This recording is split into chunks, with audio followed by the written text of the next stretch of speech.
O sintoma, pensando em Freud, o sintoma da época do Freud era a histeria. Então, a histeria era o grande enigma da época. Esse enigma movimentava toda a comunidade médica.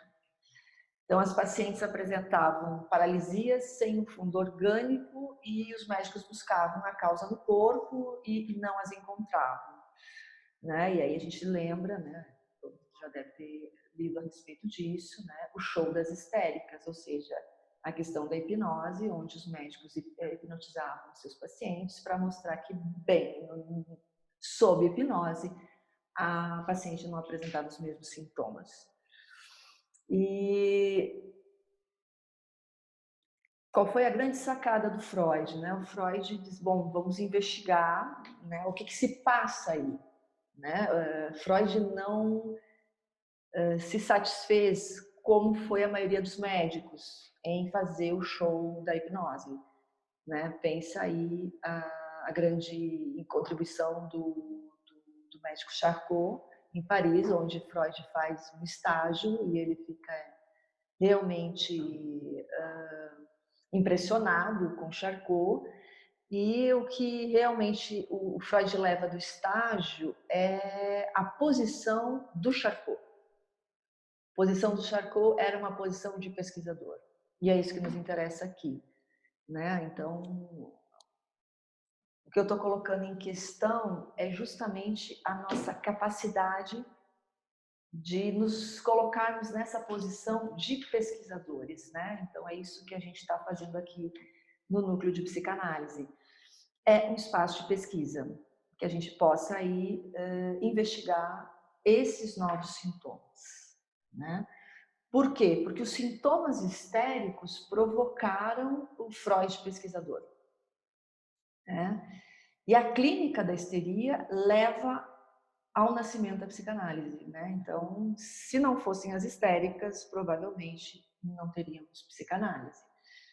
Isso quer dizer o quê? Né? O quanto Freud aí se implica enquanto clínico e curioso, porque não é simplesmente um clínico, né? Mas é um clínico que é um pesquisador. Né? Se vocês pegam aí o material das cartas de Freud a Fliss, por exemplo, que é seu primeiro interlocutor ali, ele está fazendo toda a discussão, ou seja, ele está trabalhando na clínica e ele está se dirigindo a um outro, ele está escrevendo e mostrando, bom, olha o que está acontecendo, as minhas dúvidas, enfim, o Freud pesquisador aparece nas cartas, né? Eu sugiro, quem não leu ainda, que possa ler, porque justamente ali você vai ver um outro Freud, né? Não o Freud clínico, mas o Freud pesquisador.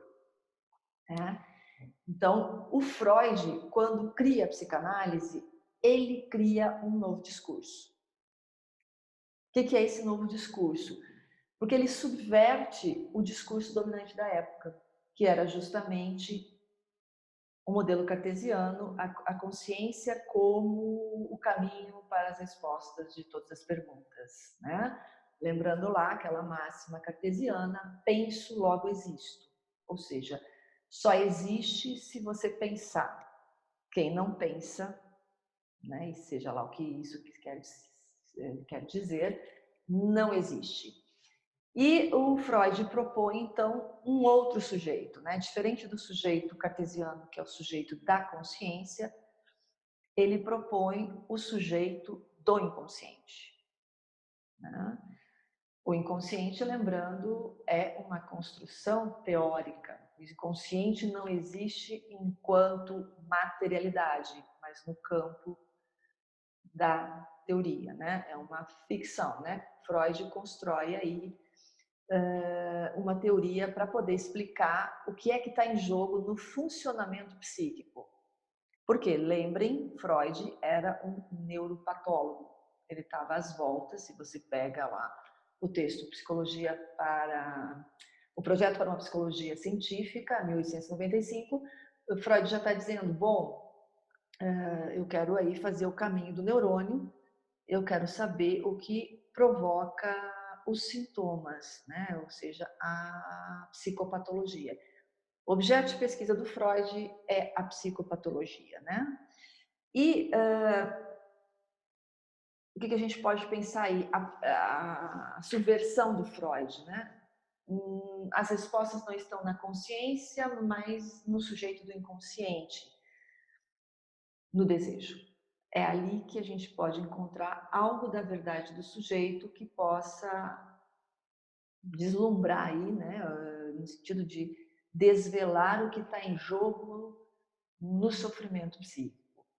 Porque é disso que se trata. Quando Freud vai para a psicopatologia, ele, na verdade, toma o pathos na perspectiva de sofrimento e não na perspectiva de doença, saindo da psicopatologia psiquiátrica, né? Se você vai ao conceito, né, o termo psicopatologia dentro do modelo psiquiátrico e também da psicologia, você tem ali o estudo da doença mental.